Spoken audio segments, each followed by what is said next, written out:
Morjesta! Tänään asennetaan tämmönen Fardriverin moottoriohjain 72260 tähän mun cruiseriin. Kuten tuosta mallimerkinnästäkin ehkä pystyy jo päättelemään, niin tämä on 72 voltin malli ja täältä lähtee vaihtovirtaa enintään 260 ampeeria ja tasavirtaa 80 ampeeria. Eli tästä voi saada irti sen lähemmäs 6000 wattia enimmillään. Täällä mulla on tuo isoveli. Tälle näin, se on vähän järeempi vielä. Se tulee tosiaan takamoottorille tuo, ja tuo tulee mulla etumoottorille. Että mulla tulee molempiin nyt niin nuo ohjelmoitavat moottoriohjaimet. Mutta joo, jatketaan tätä hommaa tästä. Eli tää on tää johtosarjan kytkentäohje. Tämä on itse asiassa erittäin helppo kytkeä. Eli tässä on niin kaikki tarvittava, mitä nyt tarvitsee tietää, niin ne on kaikki tässä. Joo, ja katsotaan, mitä täällä paketissa sitten oli. Täällä oli tämmönen suoja tähän päälle ja tuonne ruuveja ja sitten mä jouduin tämän liittimen tästä vaihtamaan. Eli tämä liiti oli väärä tolle mun etumoottorille. Siellä on tuollainen liitin. Tommonen perusmallinen, niin mä voin tuosta nimetä irti nyt. Kun en tämmöstä jaksanut tilata mistään samanlaista. No joo, tosiaan mä aloin tätä kytkemään tänne jo, tätä johtosarjaa. Eli tämän johtosarjan kannattaa nyt pistää tänne ekana kiinni, ennen kuin alkaa kytkeä itse moottoriohjainta. Lähdetään liikkeelle ylhäältä. Eli tuolla meillä on anti-theft. Eli varashälytin on nuo punaiset liittimet. Ne on nämä kaksi tässä. Ne tulee tähän varashälyttimeen kiinni ihan noin vaan. Se on sillä selvä. Sitten tuo e-lock. Se on virtalukko. Elikkä mistä meillä se oranssi nyt on? Tuolla. Tämä menee tuonne virtalukolle. Sitten cruisee ja te kytkee ollenkaan. High low speed. Se on meillä nopeus. Eli jos me halutaan säätää tuota nopeutta, tässä on 1, 2, 3 nopeusvaihteet. Niin jos me halutaan sitä säätää, se on muuta se ei ole kummallakaan noista, se on niinku normaali, hing low. Niin se on normaalilla muuten, jos sitä ei vaiha. Eli ei tässä nyt täältä se on tämä liiti ilmeisesti, joo, tuo noin. Ja tässä on tämmönen liitin tässä mukana, minkä kytkemällä tähän näin, ja saadaan suoraan sinne haille se niin. Eli saadaan sille korkealle nopeudelle tuo meidän nopeussäätö. Tämä on tosi kätevä, tämä systeemi. Ei se kytketään tuohon liittimelle vaan. Näinkin yksinkertaisesti. Sitten mitä seuraavaksi? Meillä on tuo throttle, eli kaasukahva. Eli tuohon mun tarvitsee kytkeä niin pelkästään tuo signaali, eli vihreä. Eli mulla on täällä nyt tämä mun kaasukahva, tämä se johto, niin mä kytken pelkästään tuon vihreän, koska mulla on nämä muut kytkettynä jo tänne mun takamoottorimoottoriohjaimelle. Niin mä ajattelen pelkästään tämän signaalin tälle toiselle. Eikä mulla on saman kaasun kautta nuo molemmat täällä nyt. Eikä normaalisti tämäkin menisi tuohon liittimeen sitten vaan. Joo, sitten reverse, eli peruutusvaihetta, sitä nyt ei tarvitse, mä ainakaan kytke. Sitten on breikki, eli jarru, SPA ja SPD, nuo on nopeusmittarin johtoja, jos niitä tarvitsee. Sitten on tuo halli, eli tämä halli oli erilainen kuin mitä minkä mä tuosta näytinkin äsken jo, niin se liiti oli erilainen tosiaan tässä johtosarjassa kuin mikä on tässä moottorissa täältä, mikä tulee. Eli mä voin täältä purkaa sen liittimen ja laittaa tähän vaan, painaa nuo johot tonne näin irrallaan tähän liittimeen. Pitää katsoa, jos mä jostain tähän hommaan se oikein liittimen, niin vois sen sitten laittaa. Mutta joo, se menee tähän vaan sitten näin väriin niin kuin normaalisti laitetaan. Ja sitten täällä on breikki taas. Ja sitten on Bluetooth, eli me tarvitaan tähän Bluetooth, että me saadaan säädettyä se meidän moottoriohjain. Eikäs tämä täältä näin. Ilman tätä me ei saa ollenkaan säädettyä meidän moottoriohjainta. Tämä on niin kuin pakollinen tämä näin, koska ilman säätöä tämä ei toimi ollenkaan. Jos sulla ei ole tuolla moottorissa lämpötilasensoria tai anturia. Meidän pitää se saada pois niistä asetuksista, että me saadaan toimimaan tämä meidän moottoriohjain. No niin, nyt meillä pitäisi olla tämä johtosarja täällä kytkettynä oikein. Niin nyt me päästään sitten kytkemään tätä itse moottoriohjainta tänne näin. Eli tänne tulee 5 johtoa, eikä plussa ja miinus, sitten nuo vaihejohdot 3 kappaletta. Mutta ennen kuin näitä nyt kytketään, niin meidän pitää saada selville napaparit täältä meidän moottorista. Tai se kannattaa selvittää tässä vaiheessa jo, niin saadaan sitten oikea kierrosluku selville. Mulla on tästä aiheesta oma video, mutta käydään tässä äkkiä läpi. Eli tuolta moottorilta tulee 3 vaihekaapelia tänne näin. Me kytkään näistä 2 yhteen, tällä lailla ja 1 jätetään irralleen. Sitten tuo aiheuttaa sen, että tuo moottori alkaa nykimään tällä lailla. Eli se joka navan kohdalla nykäisee. Eli lasketaan navat vaan sitä, monta niitä on, ja jaetaan kahdella se, niin sitten meidän napaparien määrä on selvitetty. 1, 2, 3, 4, 5, 6, 7, 8, 9, 10. Yto, kaato, kohto, neto, viito, kuuto, 17, 18, 19, 20, 21, 22, 23, 24, 25, 26, 27, 30, 31, 32. 3, 3, 3, 4, 3, 5, 3, 6, 3, 7, 8, 8, 40, 41, 42, 43, 44, 4, 7, 4, 8, 4, 9, 50, 51, 52. Noin. Eli siellä oli 52 napaa, eli tässä on se jaettuna 2, eli 26 napaparia. Ja tämä tieto me tarvittiin, että päästään jatkamaan. No niin. Nyt voidaan sitten kytkeä nämä johot tänne vaan kiinni. Eli kytketään tämä johtosarja tänne vaan ihan ekana.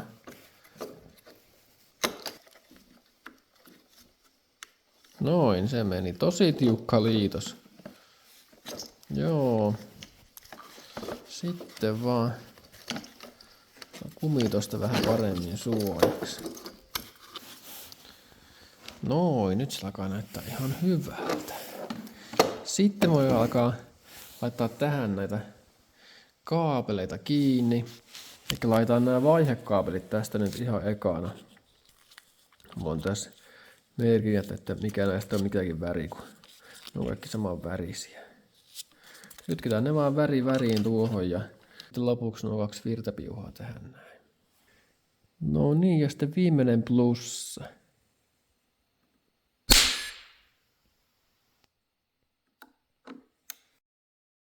Ja ne olisi siinä sitten.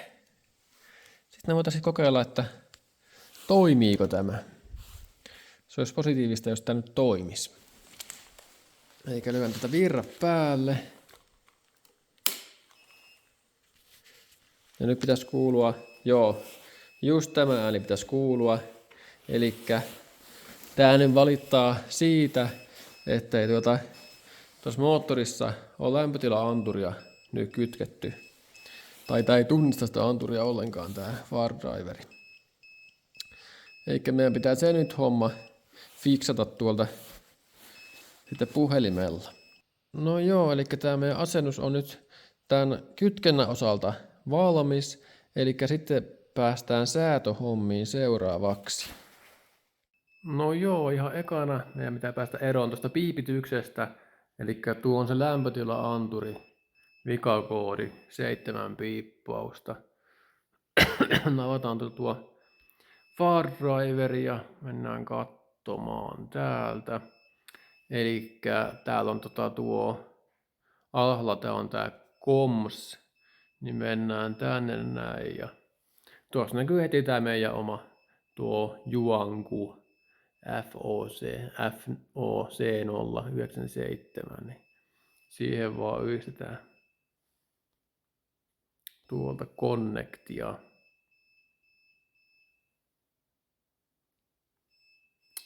Noin, sitten voidaankin mennä tänne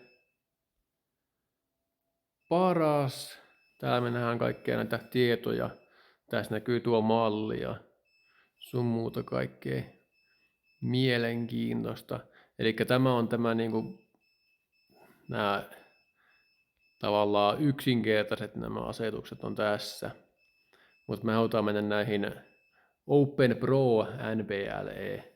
Eli täällä on nämä vähän niinku tarkemmat kaikki säädöt mitä voi tehdä. No niin, eli ei täältä nyt tämä temp sensor, täällä se onkin tää heti ylhäällä. Tuolta painetaan. Eli tässähän ei oo, mulla on tää on se 2000 wattin moottori. Käydään nyt kattoo vielä, että mikä tämä oli. Tuolla näkyy. QS-motori. 2000 wattinen tämä kumminkin on, niin täällä ei tosiaan ole sitä lämpötila-anturia ollenkaan, eli me laitetaan tähän laskennallinen lämpötila, eli se on tuo kaku, CACU, eli tuo 4. Sitten painetaan saveä, save. Nyt tämä pitäisi loppua, joo, eli nyt meillä on tuo moottoriohjaaja, far driverin moottoriohjaaja käyntikuntoinen. Eli tämä nyt helpotti tätä asennusta kummasti. Eli tässä vaiheessa me voitaisiin tähän nyt tehdä jotain säätöjä. Pitäisikö meidän laittaa, no tuo pole burst. Mehän laskettiin tämä, se oli se 26. Tuonne laitetaan saveä. Tässä kannattaa ottaa saveä niin joka välissä. Sitten meillä on 60 voltin akkuja tällä hetkellä tuolla. Laitetaan se tonne. Sitten teho meillä on tuo 2000. Sitä täytyy muuttaa. Eli nyt meillä on niinku max line current 50, max pace current. Tähän me voitaisiin laittaa yleensä tuo, jos mietitään, että meillä on 50 amperia tuo line currentti, niin me voidaan laittaa noin 3-kertainen pace current, eli tänne laittaisi vaikka tuo 150. Mutta sen vissiin voisi laittaa tuo niin kuin ihan maksiminkin jokaiseen näihin vaan, että sillä ei ole kuulemma niin merkitystä. Mutta antaa nyt on noin, että 50 ja 3-kertainen tuo pace sitten. Sitten täältä boosteilla nulla ei ole mitään väliä. Ja tuo pace offset tulee kohta, kun me laitetaan se menemään. Ja no joo, antaa nyt olla näin tässä vaikka aluksi nämä asetukset. Tää näköjään Rations in Speed. Tää näköjään on tällainen alun perin tämä. Ja juu.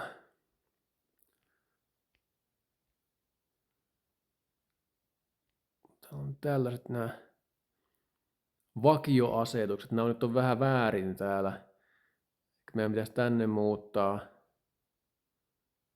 Annia ainakin pitäisi muokata. Ja juu, katsotaan näitä kohta vähän lisää. Ja näitä kaikkia nyt saada tehtyäkään nyt tällä hetkellä mitenkään. Eli tämä pitää saada ajoon tämä värki, että sen saa nyt kaikkia säätöjä tehtyä tähän. Mutta laitetaan tähän, että saveä. Sitten mennään simple modeen. Sitten mennään tänne grappiin. Ja täällä on tämmönen kuin auto learn. On tämmönen, painetaan sitä. Self-learning status. Painetaan siitä vaan enteriä. No niin, nyt tää alkaa pitää tämmöistä piipitystä. Tää meidän laitos. Eli tässä vaiheessa meidän pitää laittaa tuolta vaan kaasupohjaa. Ja tuo moottoriohjaaja tekee kaikki meille niin kuin itse. Me ei tarvitse tehdä yhtään mitään. Että mennään katsoa se nyt seuraavaksi.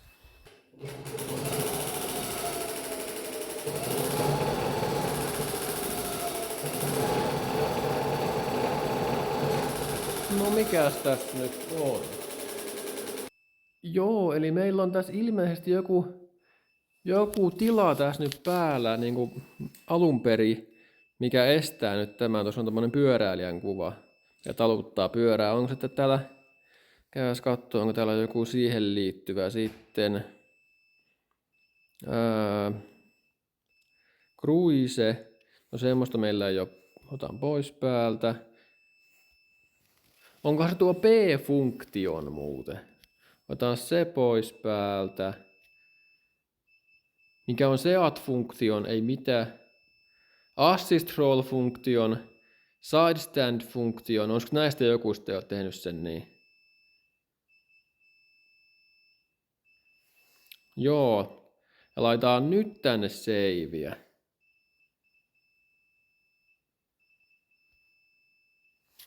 Toimisikohan tää? No nyt tuo on tuo D-merkki ylhäällä.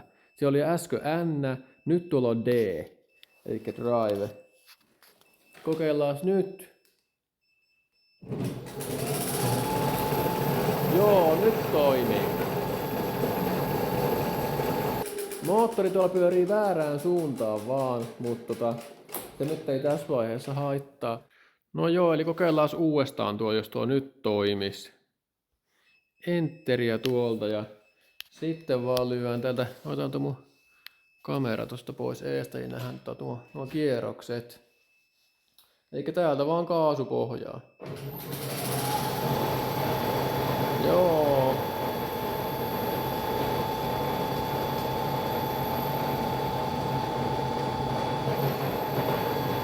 Toimii. Ja nyt tuli tuo throttle error, eli tämä on nyt suoritettu. Sitten voidaan päästä kaasuun. Näin. Eli se oli näin helppo homma. MTPA lukee tuossa nyt, eli nyt ja D, eli nyt tämä on aivan niin tavallaan ajokuntoinen jo tämä värkki. Sitten voidaan katsoa enemmän noita säätöjä vielä tuota seuraavaksi. Mulla on tässä vielä tämmönen ongelma, että tämä moottori pyörii väärään suuntaan.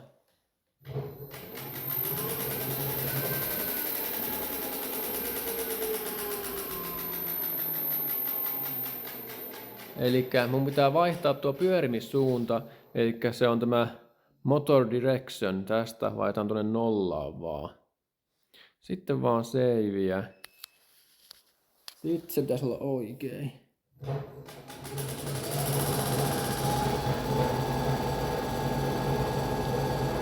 No nyt se pyörii erittäin hitaasti.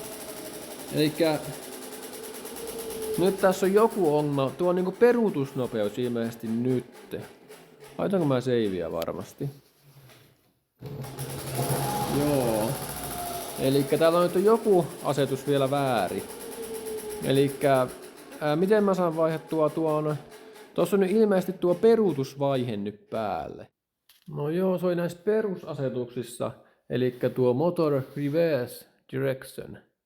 Ja pitää se vaihtaa tuohon toiseen, elikkä nyt, jos se nyt sitten pyörisi kunnolla, laitan tuolla seiviä. Olisiko se nyt sitten? Joo.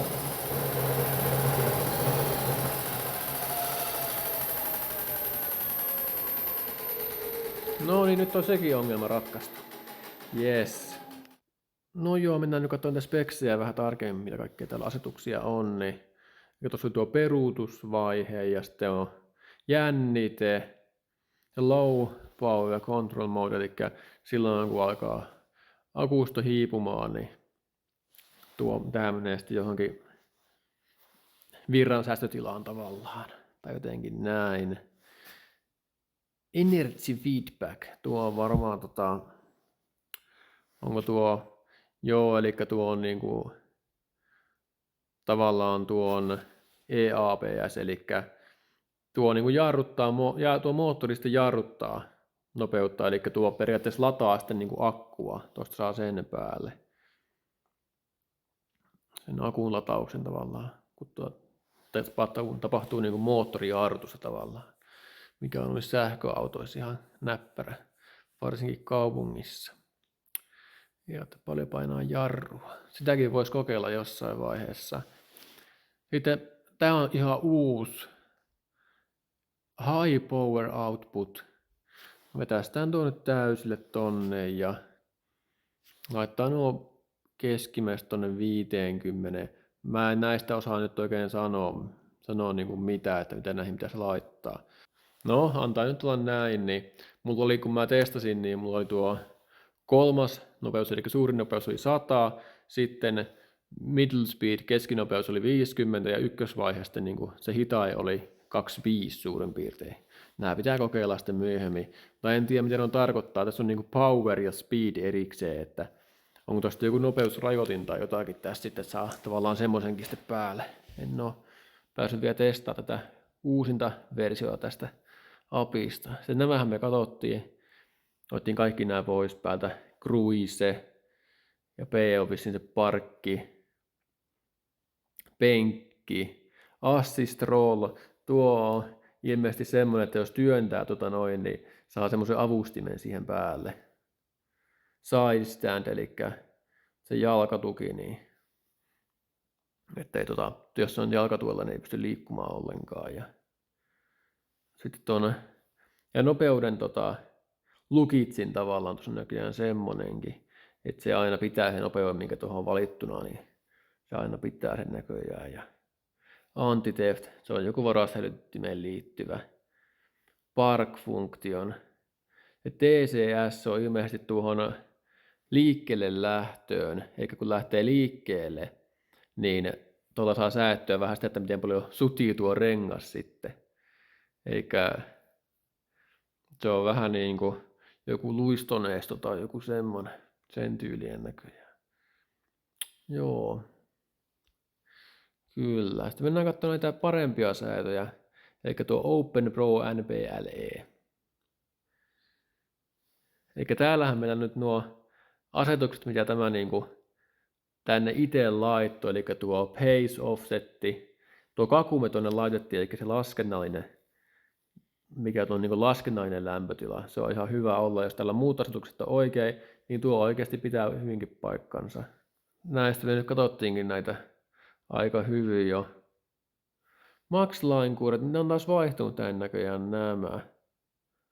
Enkäs mä laittanut tänne jo sen 50 ja sen 150. Se varmaan kun teki sen autolearnin, niin se jotenkin vaihtoi sitten nuo tonne ilmeisesti. Throttle response, eli tuo miten se vastaa kaasuun. Tuo laini varmaan on ihan hyvä, eli vissiin niin kuin suora vaste sitten. Miten hyvin, mikähän tähän on isoin luku? Eli tuo miten nopeasti se vastaa kaasuun, se on vissiin tämä on tuo. Näitä pitää kokeilla sitten myöhemmin, ja jos boostin laittaa, niin se on vissiin ihan sitten maksimit, mitä tuosta lähtee tuosta moottoriohjaimesta. Sitten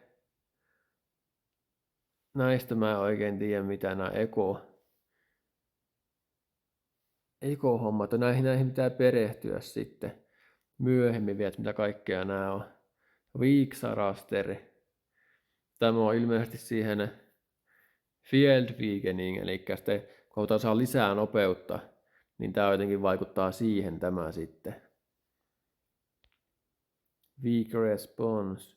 Tämä on varmaan sama justi. Sama homma. Sitten nuo jännitteet, eli millä on jännitteet, nuo kaasujännitteet, nämä pitää säätää tähän oikein. Eli throttle low, eli paljon meillä on tuo minimissään tuo jännite. No mehän pystytään katsoa se. Täältä kun mennään tänne simple mode ja tuo grab. Meillä on jännite, täällä näkyy throttle 0,81 volttia. Eli me voidaan laittaa siihen sitten vaikka 0,9 volttia tai jotain semmoista. Sitten katsotaan mitä meillä on kaasupohjassa.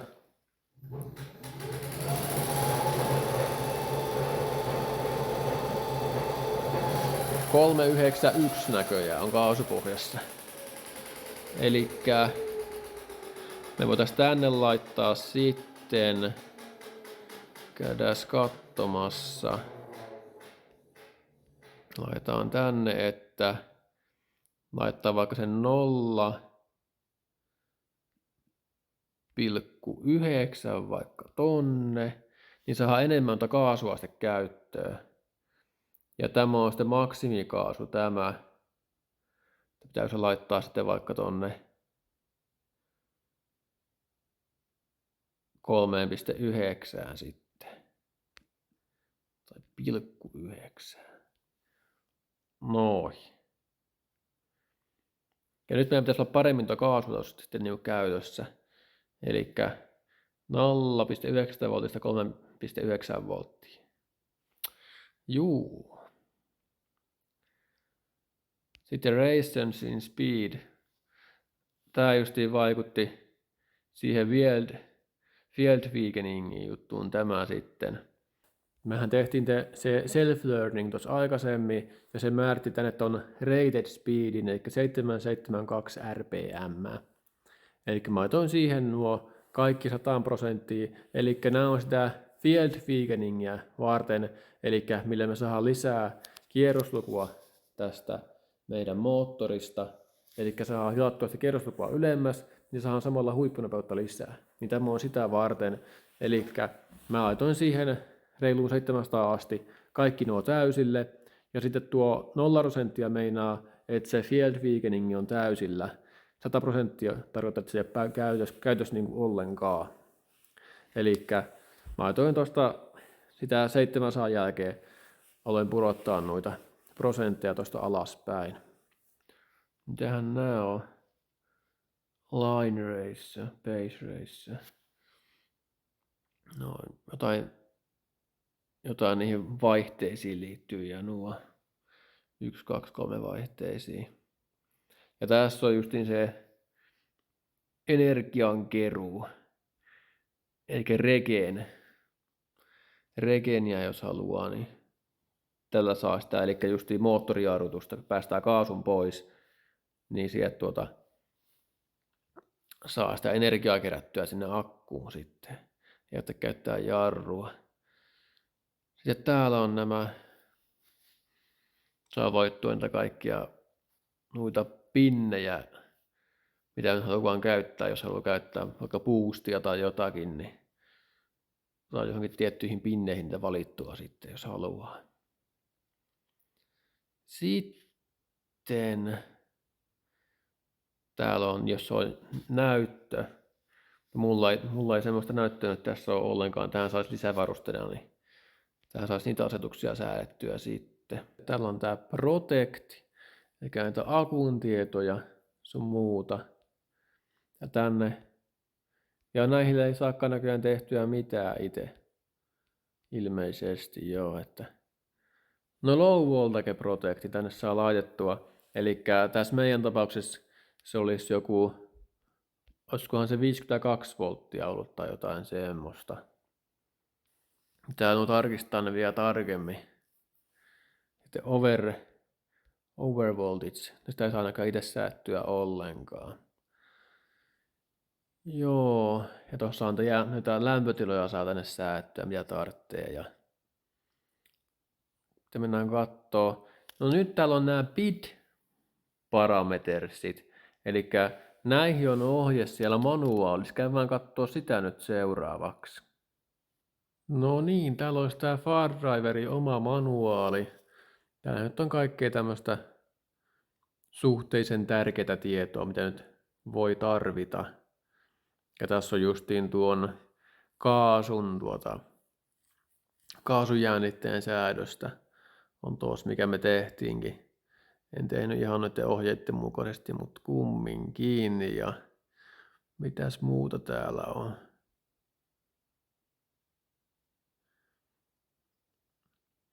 Tää on just se field weakening. Siihen on jotain säätöjä tässä näköjään. Ja Sitten on nuo pole bears, mikä me tuossa katsottiinkin jo, että ne piti saada sinne oikein.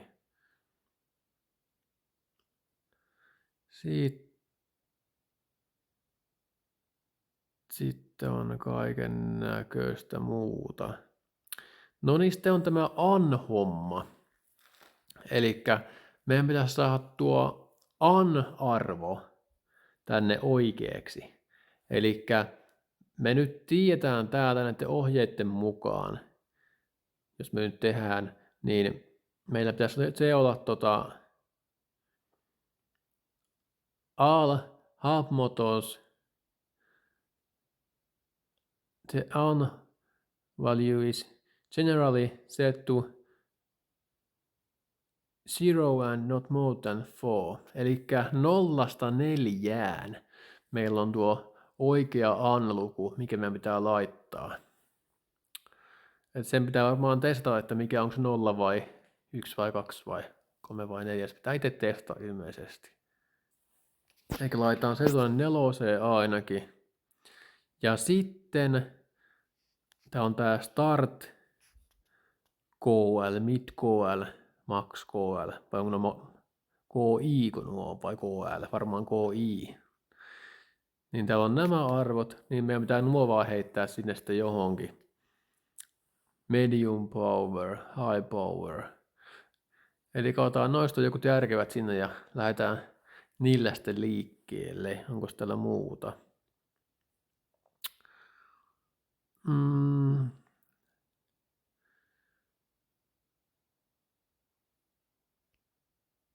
No tää on näitä just tuo jännitesäätöjä, mitä pitää laittaa, jotain protection-hommia. Joo, 5.2.5 ja laittamme sinne 5.2 vaan mitä me laitettiin. Joo, elikkä tuosta me valitaan nyt oikeat arvot vaan. Elikkä mennään katsomaan niitä nyt seuraavaksi sitten. Eli tänne Anni, mä otan tuo 4 nyt alkuun. Se on 0–4 se oikea arvo, mutta mä en nyt tiedä mikä se on, niin laitaan nyt tuon tosta noin. Ja täällä on tämä KI, mid KI, max KI, speed KI. Ja nämä pitää tästä nyt päättää 4, 8, 16, 9, että mitä me laitetaan sinne. Joo, eli laitetaan tosta vaikka tuo 4, 8 ja 12. Eikö se olisi tuo medium power default? Laittaa sen tohon noin 4, 8, 12. Eli 4, 8 ja tonne tulee sitten 12. Ja lähdetään nyt näillä sitten liikkeelle. Mikähän tuo KL, KI siis mikä tuo on. Täällä ei vissiin ollut siihen mitään. Ei oo. Että mitä se tarkoittaa. Start KP. Noita. Joo, noihin ei pysty koskee. Speed KI ja Speed KP. Noihin pitäisi varmaan jotain laittaa, mutta en osaa sanoa, mitä nuo tarkoittaa. Ne antaa nyt olla noin. Eli tuolla on tuo 4812 nyt, niin. Ja tää LM, tähänkään ei löytynyt mitään noista manuaalista. Pitää totakin tutkia, että mitä sinne kuluu laittaa, mutta mä teen tästä videosta kakkososan sitten niin laitetaan sinne näitä. Mutta juu, tämä alkaisi olla aika lailla tässä näitä ensitestejä varten.